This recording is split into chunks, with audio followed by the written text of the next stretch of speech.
The great crystal hall of the Valdorian Empire stretched high above Princess Zerathel's head. Light danced through the walls, casting rainbow patterns across the polished floor. She stood in the center of the room, her hands folded in front of her royal robes. Her skin, usually bright with the inner light of her people, looked dim and gray. Around her, the council of elders sat in their tall chairs. Their faces showed no emotion. They had heard the same report many times before. Court physician Murdoch cleared his throat and spoke the words that would change everything. "Your Highness," he said, his voice echoing in the huge room. "After 30 years of treatment, I must give you the final result. You cannot bear children."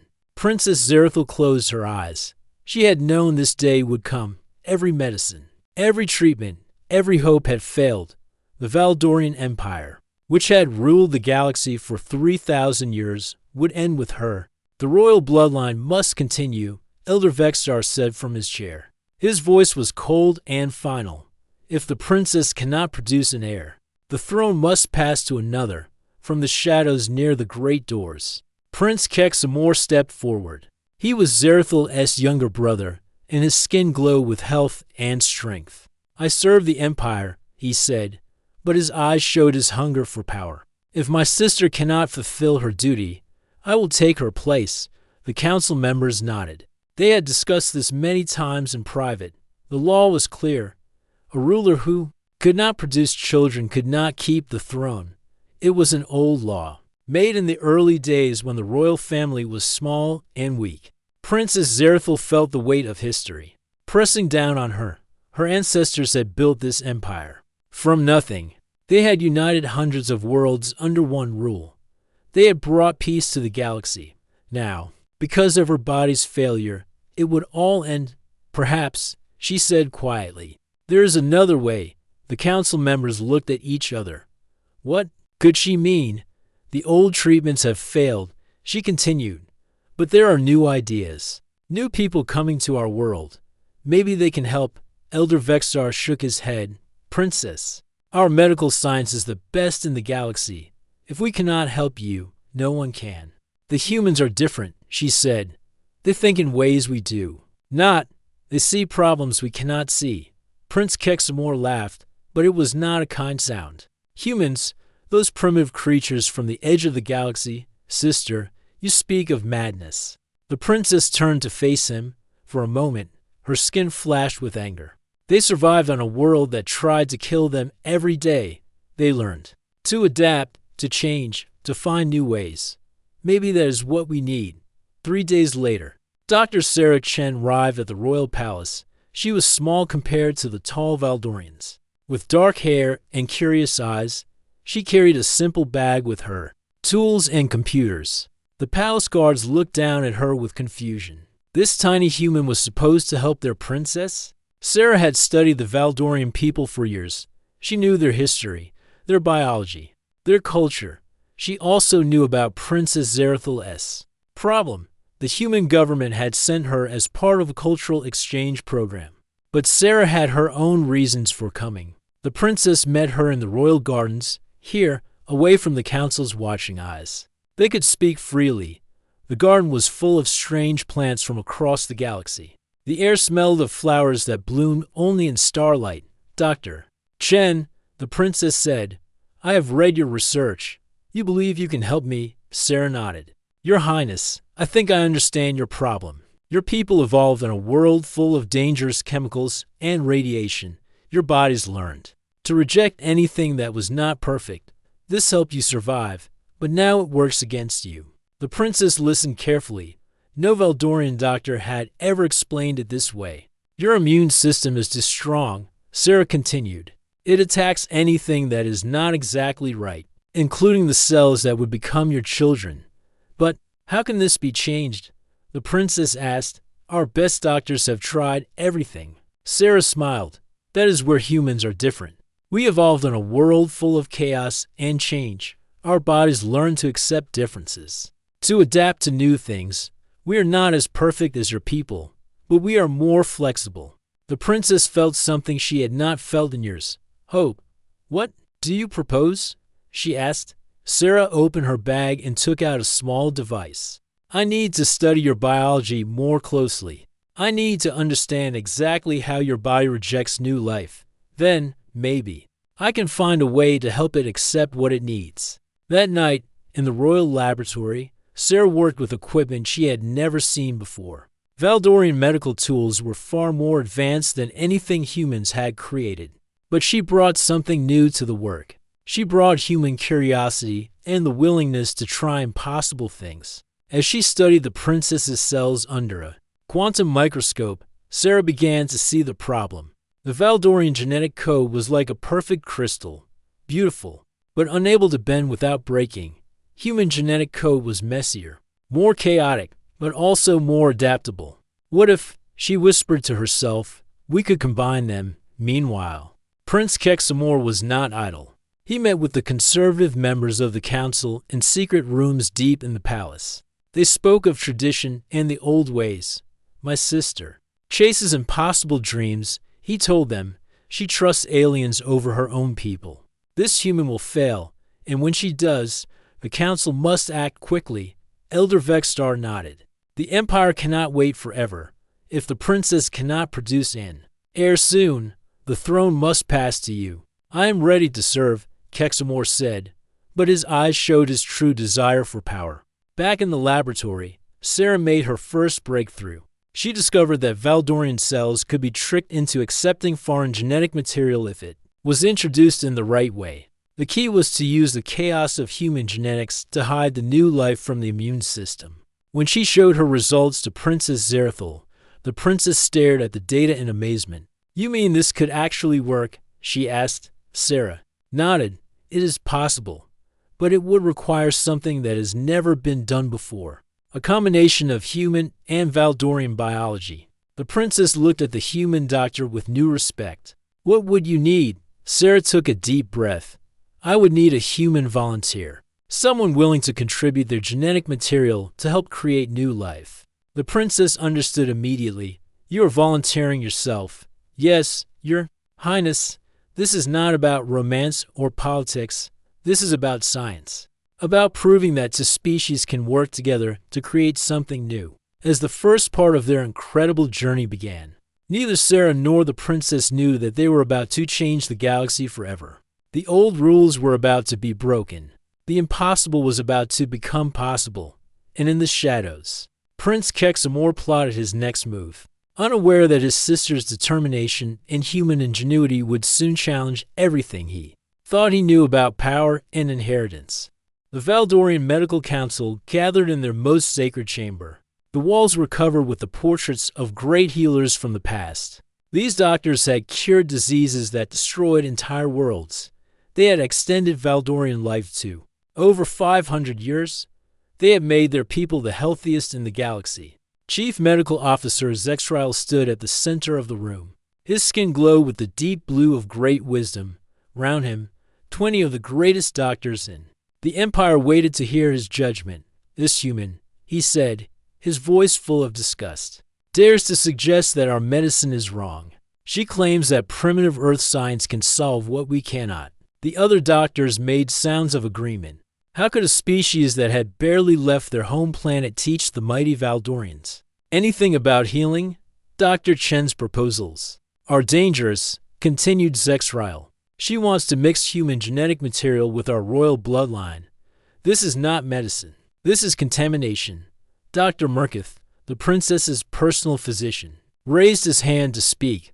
But Chief, what if? She is right. What if our perfection has become our weakness? The room fell silent. No one had ever questioned Valdorian superiority before.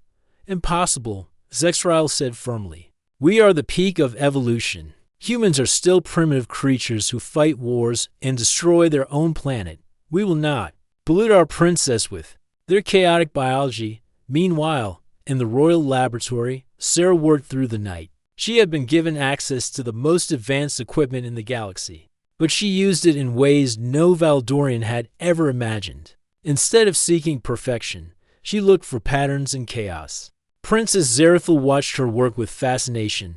The human moved quickly, testing idea after idea. When something failed, she did not give up. She tried a different approach. Your people fear failure. Sarah said as she prepared another sample. But failure teaches us things that success cannot. Every mistake shows us a path that does not work, bringing us closer to the path that does. The princess had never heard such thinking before. Valdorian culture valued getting things right the first time. Making mistakes was seen as weakness. On Earth, Sarah continued, we have a saying, if at first you don't succeed, try again. Our bodies learned this lesson millions of years ago. That is why we can adapt to new situations. Sarah's computer showed the results of her latest test. Human cells were chaotic, full of random variations. But when she introduced them to Valdorian genetic material, something amazing happened. The chaos helped the Valdorian cells accept changes they would normally reject. Look at this, Sarah said, pointing to her screen. Your cells are like a perfect lock. They only accept one specific key. But human cells are like a master key that can open many different locks. The princess stared at the data. For the first time in 30 years, she saw real hope. How is this possible? She asked. Sarah smiled.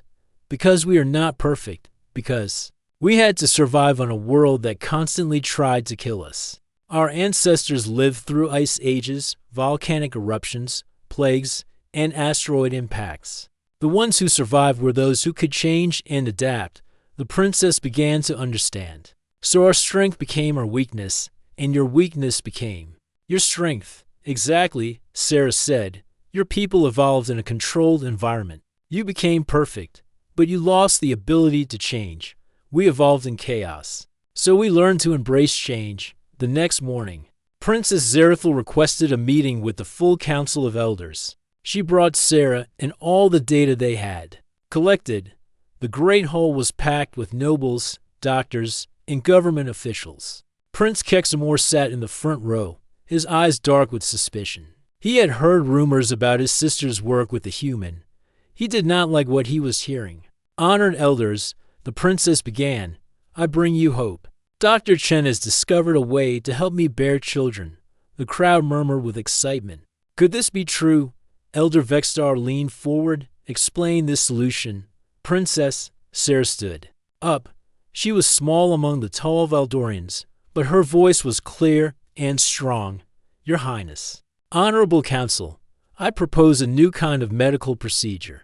We will use human genetic material to help Valdorian cells accept new life. The reaction was immediate. Half the room erupted in angry shouts.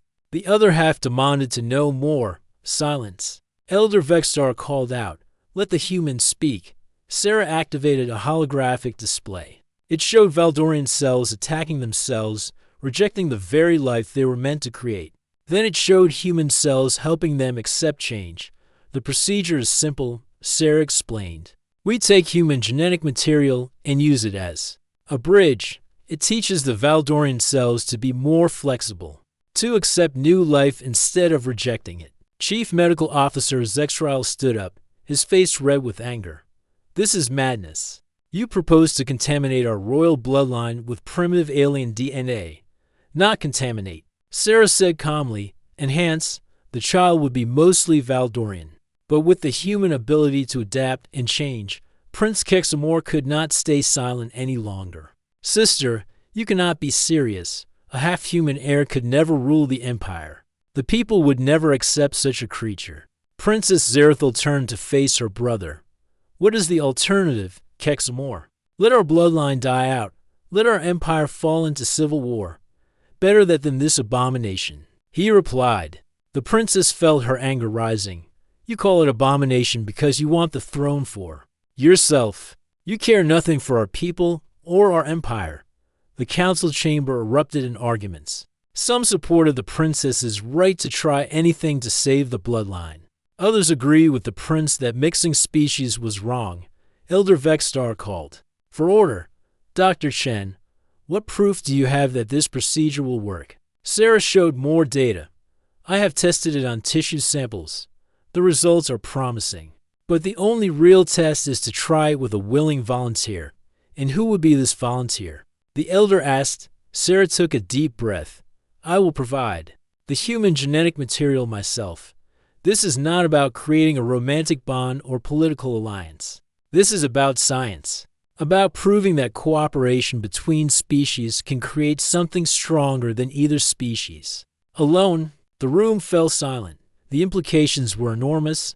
Dr. Murkoff, who had been studying Sarah's data, stood up. "The science is sound," he said. "I have reviewed her work. It could actually work." Chief Medical Officer Zextrial glared at his colleague. "You would support this madness?" "I support saving our princess and our empire," Murkoff replied.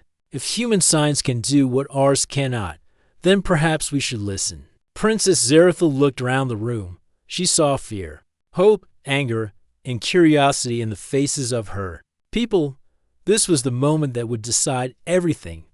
"I have made my decision," she announced. "I will undergo Dr. Chen's procedure. If it fails, I will accept the consequences. If it succeeds, we will have an heir to carry on our bloodline." Prince Kexamor stood up, his face twisted with rage. "The council will not allow this." Elder Vexar looked at the other elders. After a long moment, he spoke. "The princess has the right to make this choice. We cannot stop her from trying to save our empire." As the council session ended, battle lines were drawn. Those who supported progress and change rallied behind the princess. Those who feared change and wanted to maintain the old ways followed Prince Kexamor. The future of the Valdorian Empire now rested on a simple question: could human chaos and Valdorian order work together to create new life? The answer would change the galaxy forever. 6 months had passed since the procedure. Princess Zerathil stood in her private chambers, looking out at the twin moons of Valdoria. Her hand rested on her growing belly, feeling the life that moved within her. For the first time in 30 years, she carried a child. Dr. Sarah Chen sat at her desk nearby, studying the latest medical scans. The data was beyond anything she had hoped for. The baby was developing perfectly, showing the best traits of both species. "How do you feel, Your Highness?" Sarah asked, looking up from her work. The princess smiled, and her skin glowed with a warm light. "I feel alive, Dr. Chen. For so long, I thought I was broken. Now I know I was just waiting for the right solution." Sarah nodded. "The baby is strong. Her heart rate is perfect. Her brain development is ahead of schedule. She has your people's intelligence and the human immune system's strength." "She?" the princess asked with surprise. "Yes," Sarah said with a grin. "You are having a daughter. She will be the first human Valdorian hybrid in history." The princess placed both hands on her belly. "Kira," she said softly. "I will name her Kira. It means light in the old language." But not everyone was happy about the miracle. In the deep halls of the palace, Prince Kexamor met with his supporters. The Conservative Council had grown larger over the past months. Many Valdorians were afraid of change. "My sister carries a monster," Kexamor said to the gathered nobles. "This thing she calls a child will destroy our pure bloodline forever." Lord Vexman, an old noble with traditional views, nodded his agreement. "The people are talking, Your Highness. They say the princess has been cursed by alien magic. They fear what will happen when this creature is born. Then we must act before it arrives." Kexamor said, "The law is clear. Only a pure Valdorian can rule the empire. This half-breed cannot inherit the throne." Meanwhile, in the Royal Medical Center, Dr. Murkoff worked with Sarah to prepare for the birth. He had become one of her strongest supporters. After seeing the amazing results of the procedure, "Dr. Chen," he said, "I must apologize for doubting you. Your science has accomplished what ours could not." Sarah smiled. "Science is about learning from each other. Your equipment and knowledge made this possible. I just brought a different way of thinking." As the birth approached, tensions in the palace grew higher. The Progressive Council, led by Elder Vextar, supported the princess. They saw the hybrid child as hope for the future. The Conservative Council, following Prince Kexamor, saw it as a threat to tradition. The night of the birth arrived with a storm. Lightning flashed across the sky as Princess Zerathil went into labor. Sarah and Dr. Murkoff worked together, using both human and Valdorian medical techniques. "Push. Your Highness," Sarah encouraged. "Your daughter is ready to meet the world." Hours passed. The storm grew stronger, as if the planet itself was reacting to the historic moment. Finally, as dawn broke over the palace, baby Kira was born. The child was beautiful beyond words. Her skin had the crystal-like quality of the Valdorians, but it glowed with a warm, steady light that was uniquely her own. Her eyes were large and bright, showing intelligence that seemed almost adult. "She is perfect," Dr. Murkoff whispered. In amazement, Sarah held the baby, checking her vital signs. Everything was normal, but better than normal. The child's heart was strong, her breathing was steady, and her responses to stimuli were incredibly quick. "Your Highness," Sarah said, handing the baby to her mother, "meet your daughter." Princess Zerathil took Kira in her arms and began to cry. Tears of joy streamed down her face as she looked at the miracle she had carried for so long. "Hello, my little light," she whispered to the baby. "You are going to change everything." News of the birth spread quickly through the palace and then across the empire. The reactions were mixed. Some people celebrated, calling it a miracle that saved the royal bloodline. Others worried about what this meant for their future. Prince Kexamor received the news in his private chambers. His face turned dark with anger. "So it is done," he said to his advisors. "The alien contamination is complete. What do we do now, Your Highness?" asked Lord Vexman. "We challenge the legitimacy of this creature," Kexamor replied. "The old laws are clear. Only a pure Valdorian can inherit the throne. This half-breed has no legal right to rule." 3 days later, the Succession Council was called to meet. This was the most important legal body in the empire, responsible for determining who could inherit the throne. The chamber was packed with nobles, lawyers, and government officials. Princess Zerathil entered carrying baby Kira. The child was alert and calm, her bright eyes looking around at the assembled crowd. Many people gasped when they saw her. She was clearly not fully Valdorian, but she was undeniably royal. Elder Vextar, as the head of the Succession Council, called the meeting to order. "We are here to determine the legal status of Princess Kira, daughter of Princess Zerathil." Prince Kexamor stood up. "Honored elders, this creature cannot be considered a legal heir. She is not pure Valdorian. She is the product of alien contamination." The crowd murmured. Some nodded in agreement.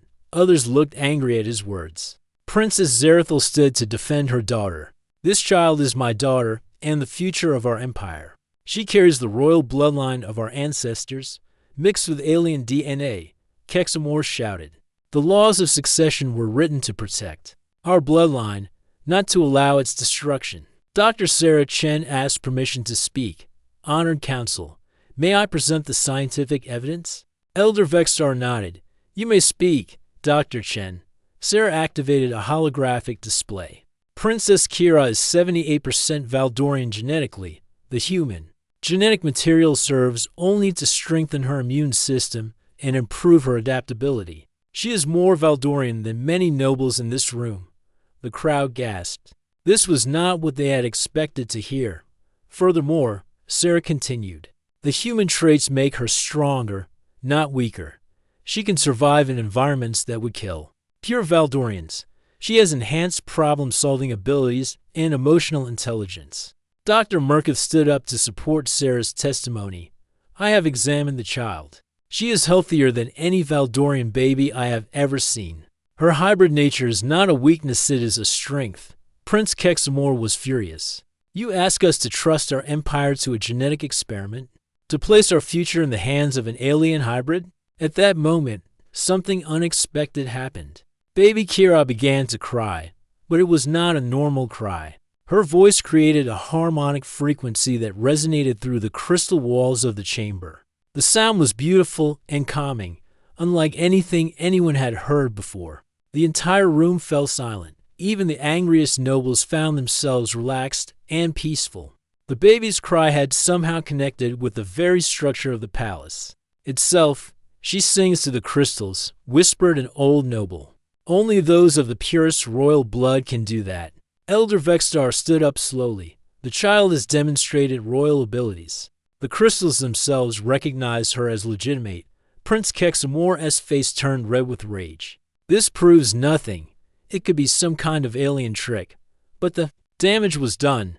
The crowd had seen and heard the proof. Baby Kira was not just the daughter of Princess Zerthal, she was truly royal. Elder Vexstar made his decision. The Succession Council recognizes Princess Kira as a legitimate heir to the throne. Her mixed heritage does not disqualify her from inheritance. The Progressive Council cheered. The Conservative Council looked shocked and angry. Prince Kexamor stood up, his eyes blazing with fury. "This is not over," he declared. "I will not let an alien hybrid destroy our empire." He stormed out of the chamber, followed by his most loyal supporters. The battle lines were now clearly drawn. Those who supported change and adaptation followed Princess Zerthal and her daughter. Those who feared change and wanted to preserve the old ways followed Prince Kexamor. As the meeting ended, Princess Zerthal held her daughter close. "You did well, little one," she whispered. "You showed them who you really are." Sarah smiled as she watched the mother and child. The first phase of their plan had succeeded. Baby Kira was legally recognized as an heir. But she knew that Prince Kexamor would not give up easily. The real test was still to come. The empire was now divided, and civil war seemed inevitable. The future would depend on whether the strength of human adaptability and Valdorian wisdom could overcome the forces of fear and tradition. Baby Kira gurgled happily in her mother's arms, unaware that her very existence had changed the course of galactic history. The miracle birth was complete, but the miracle of her life was just beginning. 5 years had passed since Princess Kira's birth. The young child ran through the palace gardens, her laughter echoing off the crystal walls.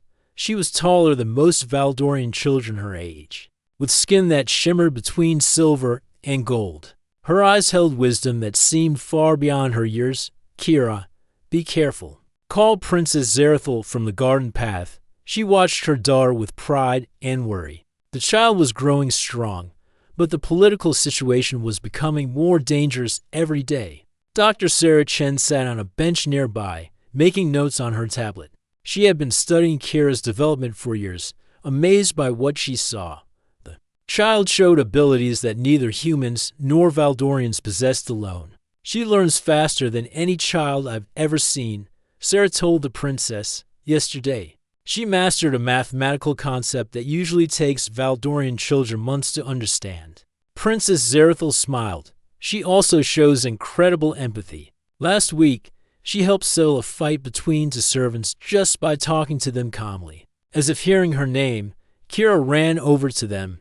"Mama, why does Uncle Kexamor look so angry all the time?" The princess and Sarah exchanged worried glances. Prince Kexamor had been building his power base for years, spreading fear about the hybrid child among the conservative nobles. "Some people are afraid of change, little one," the princess explained gently.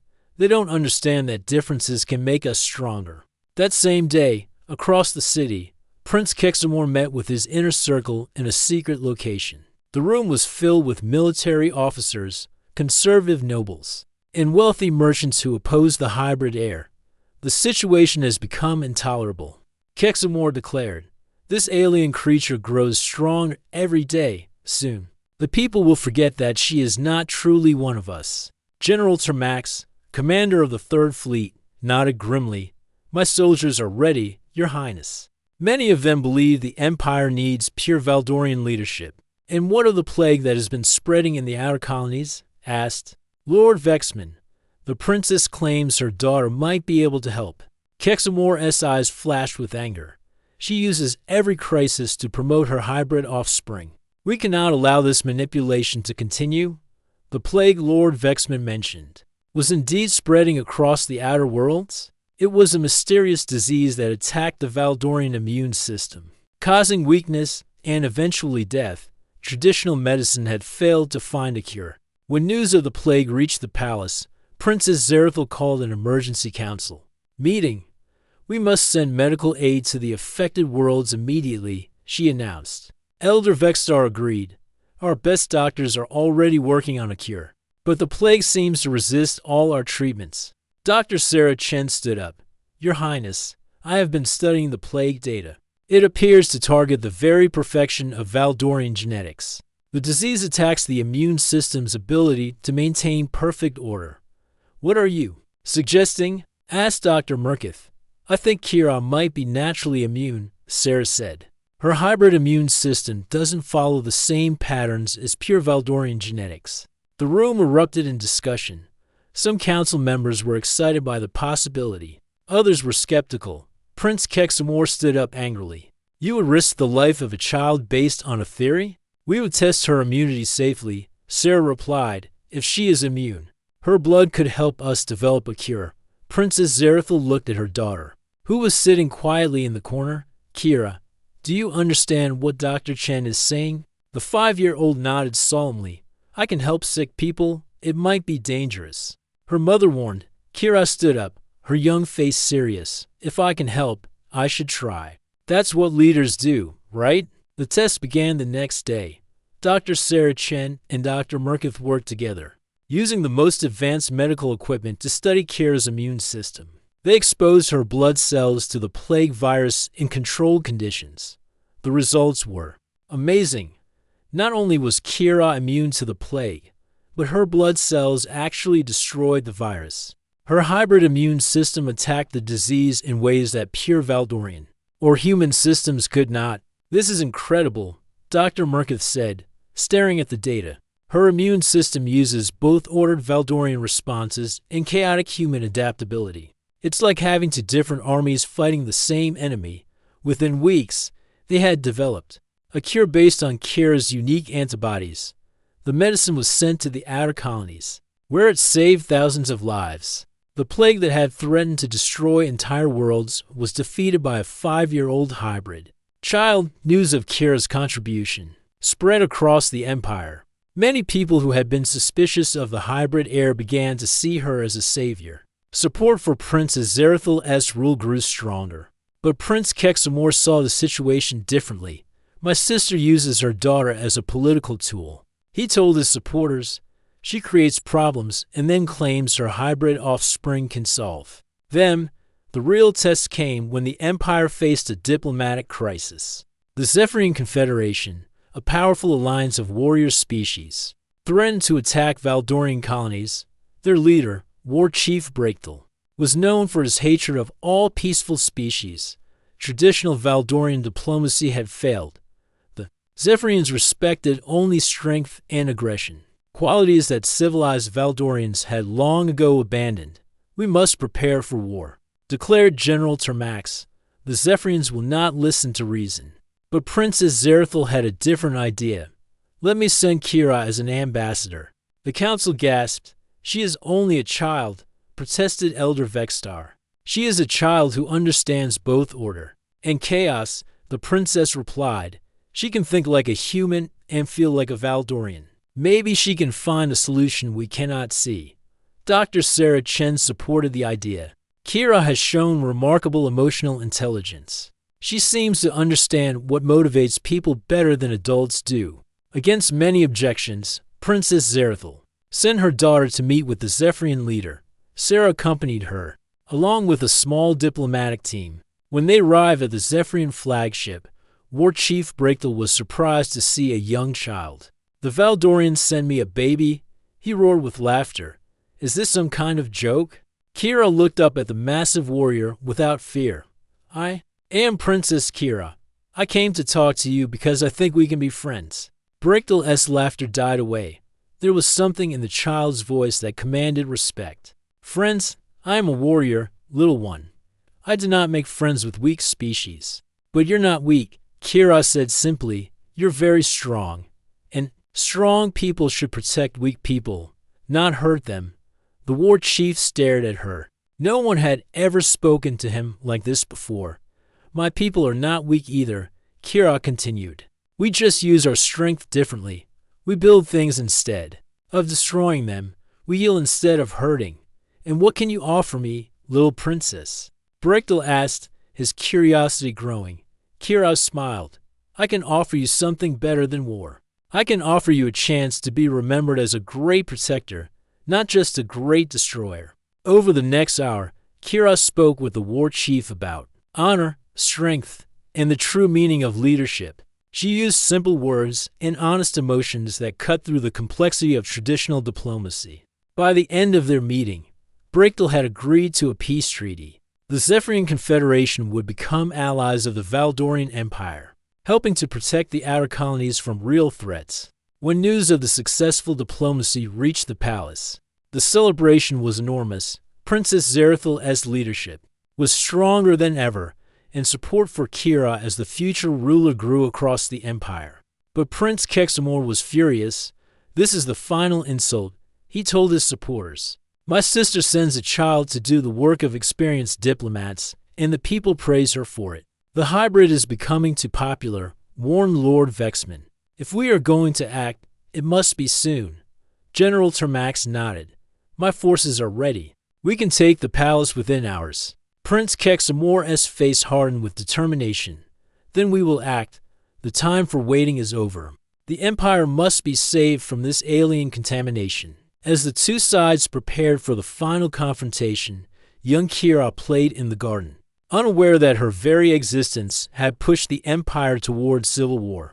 Her unique abilities had proven that hybrid strength could solve problems that neither species could handle alone. The question now was whether that strength would be enough to survive the coming storm. The attack came at dawn. Princess Zerethil woke to the sound of energy weapons firing in the palace courtyard. She rushed to the window and saw Prince Kexamor's soldiers surrounding the royal residence. Their weapons glowed with deadly light. As they advanced toward the main entrance, "Sarah," the princess called out, "take Kira to the safe room." Dr. Sarah Chen was already moving, carrying the young princess in her arms. At 5 years old, Kira was still small, but her eyes showed. She understood the danger. "Mama, why are Uncle Kexamor's soldiers here?" Kira asked as Sarah carried her down the hidden stairs. "Your uncle has chosen power over family," Sarah explained sadly. "But we won't let him hurt you or your mother." In the throne room, Prince Kexamor stood with General Termax and 50 armed soldiers. The crystal walls reflected their weapons, creating patterns of light that should have been beautiful but now seemed threatening. "Where is my sister?" Kexamor demanded when the guards brought him news that the princess had escaped. "She has gone to the secure areas of the palace, Your Highness," reported Captain Vexstar.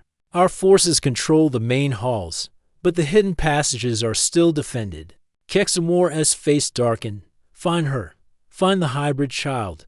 And this charade once and for all." But Princess Zerethil had not been idle during the past years. She had prepared for this day, knowing that her brother would eventually choose violence. The loyal palace guards had been trained in human military tactics by Sarah, who had studied Earth's military history.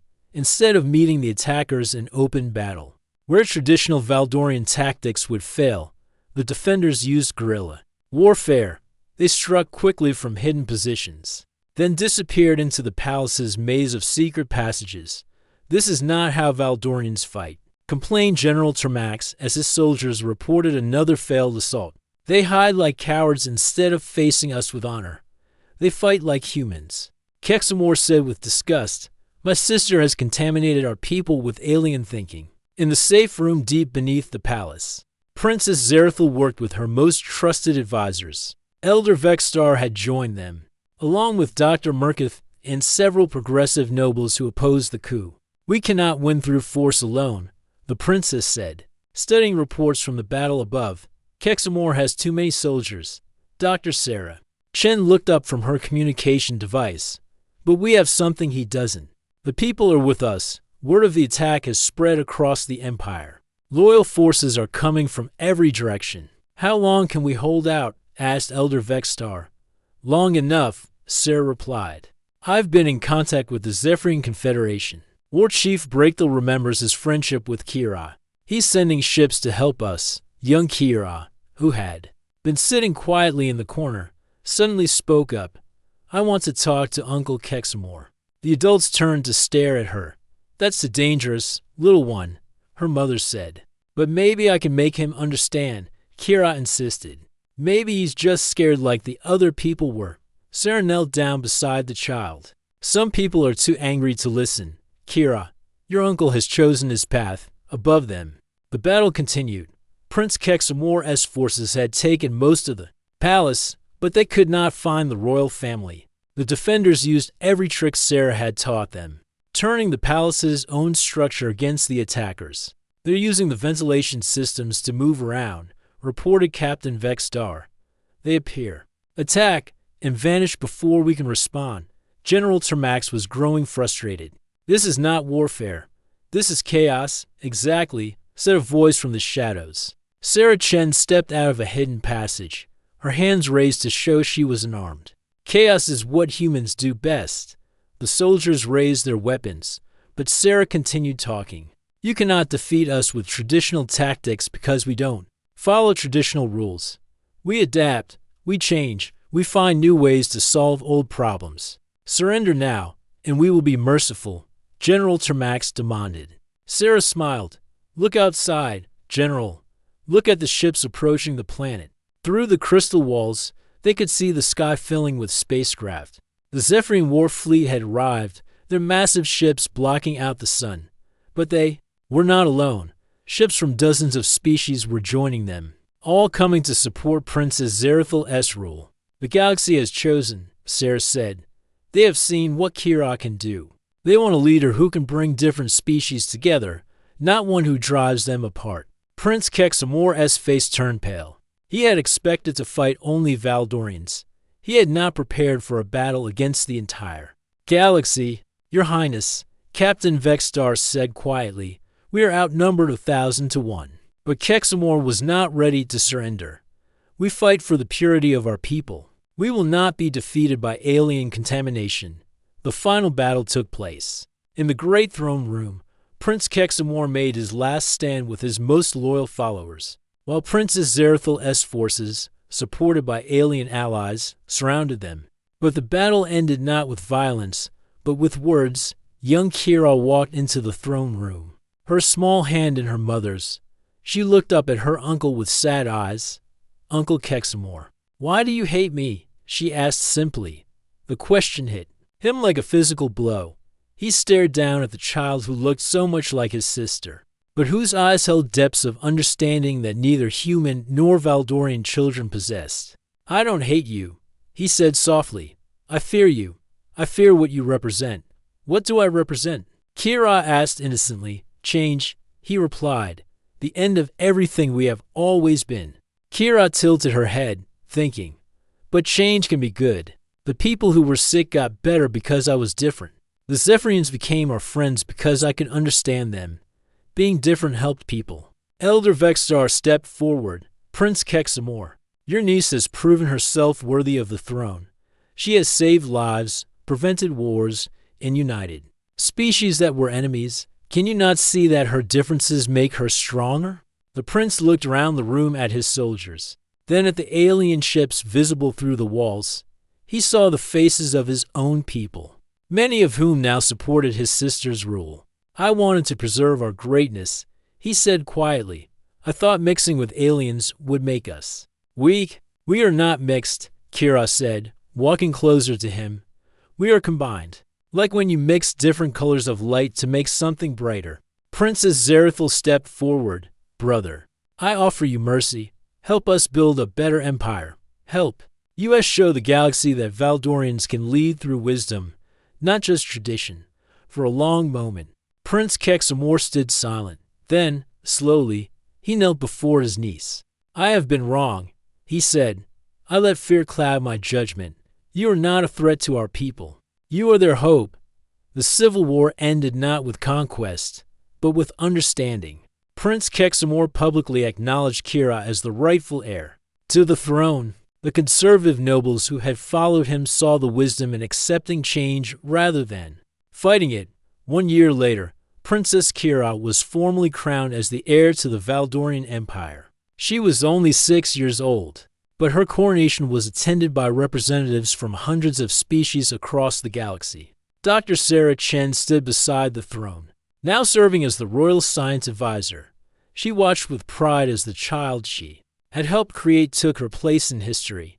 You have given the galaxy a great gift, Elder Vexstar told Sarah, a leader who can unite different species through understanding rather than force. Sarah smiled. She did that herself. I just gave her the tools. Princess Zerethal, now ruling as regent until her daughter came of age, addressed the assembled crowd. Today marks the beginning of a new era, an era where strength comes not from purity, but from unity, where different species work together to build something greater than any could achieve alone. Young Kira stood on a platform so she could be seen by the crowd. Her voice was clear and strong as she spoke her first words as heir to the throne. I promise to use my gifts to help all people, no matter what species they are. I promise to show that being different is not something to fear, but something to celebrate. Together, we will build a future where everyone can shine their own light, the crowd cheered. And the sound echoed across the galaxy. The age of hybrid leadership had begun. The impossible had become possible through the combination of human adaptability and Valdorian wisdom. As the celebration continued, Sarah looked up at the stars visible through the crystal dome. Somewhere out there, other species were watching, learning that cooperation between different peoples could create miracles. The little girl who should never have existed had become the bridge between worlds, proving that sometimes the greatest strength comes from the courage to be different. The galaxy would never be the same again.